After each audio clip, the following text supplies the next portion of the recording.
Hello everyone, তো এখন যাচ্ছি নেইলস করাতে।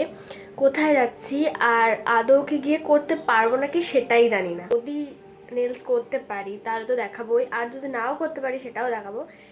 সেটা জানতে হলে তোমাদের কিন্তু পুরো ব্লগটা দেখতে হবে। সো টিল দেন, বসন্ত উৎসব উপলক্ষে কল্যাণীতে একটা অনুষ্ঠান আয়োজিত হয়েছিল, যেটা বিউটি অ্যান্ড ওয়েলনেস থেকে ছিল, এবং আমি ইন্টার্নশিপের জন্য সেই বিউটি অ্যান্ড ওয়েলনেসে কলেজ থেকে আমাদের পার্টিসিপেট করতে হয়েছিল। আমি আদৌ নেল করতে পারবো কিনা সেটা কেন বলেছিলাম অবশ্যই তোমাদেরকে বলবো। তার আগে আমার নেইলে যেহেতু নেল পেন ছিল সেটাকে রিমুভ করার পর বসে নিল, তারপর রিমুভার দিয়ে রিমুভ করার পরে আমাকে জেল পলিশ লাগলো এবং হাতটা নিয়ে চলে গেল ইউভি রে এর মধ্যে। তো ভালো করে সেট হয়ে যাওয়ার পর নেল পেন পরিয়ে দিচ্ছিল। প্রত্যেকটা স্টেপ কমপ্লিট হওয়ার পরই কিন্তু ইউভি রে এর মধ্যে দিচ্ছিল। এবং আমার একটা ফ্রেন্ড গেছিলাম সেখানে, তো সেখানে চিরকুট সিস্টেম ছিল, চিরকুটের মধ্যে আমার নেইল আর্ট উঠেছিল এবং ওর মেহেন্দি, তো ও মেহেন্দি পড়ছিল, আমি নেইল আর্ট। আমার ভীষণ ইচ্ছে ছিল এবং ম্যামকেও বলেছিলাম, ম্যাম বলেছিল অবশ্যই যদি পারি তোকে নেইল আর্টেরই ব্যবস্থা করে দেওয়া হবে। এবং সেখানে এক্সটেনশনের ব্যবস্থা ছিল না, বাট নেইল পেইন্টই খালি পরিয়ে দিয়েছিল, স্টোন এবং গ্লিটারও দিয়ে দিয়েছিল। যেহেতু অনেকে করবে তাই ওদের হাতেও টাইম ছিল না, বাট আমার খুব পছন্দ হয়েছে। তো দেখতেই পেলে আমার নেইল কমপ্লিট। আমার খুব ইচ্ছে ছিল রেড কালারেরই পরা নেইল পেইন্ট, কারণ আমি প্রথমবার যখন নেইল এক্সটেনশন করাবো বা নেইল আর্ট করাবো আমার ইচ্ছা ছিল নেইল রেড কালারের করা। তো সেটা আমার পূরণ হয়েছে এবং খুব কিউট হয়েছে। অ্যাকচুয়ালিটা জিজ্ঞাসা করাতে আমি বলি রেড কল্ড অবভিয়াস, তো সুন্দর নেইল করে এসে এইরকম রং খেলেছি,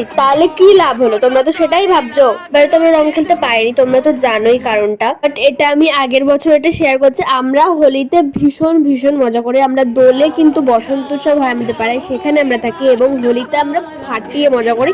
তো নেক্সট ইয়ার তো অবশ্যই শেয়ার করবো। তো এতক্ষণ তোমরা এই ভিডিওটা দেখো, এনজয় করো। ভাবতে পারছো রবীন্দ্রসঙ্গীতে হোলিতে অসাধারণ না, আমরা কিছু না খেয়ে এরকম করে তাহলে খেলে কি হতো জানি না। যাই হোক, সবাইকে হ্যাপি হোলি। তোরা মাথার মনে হচ্ছে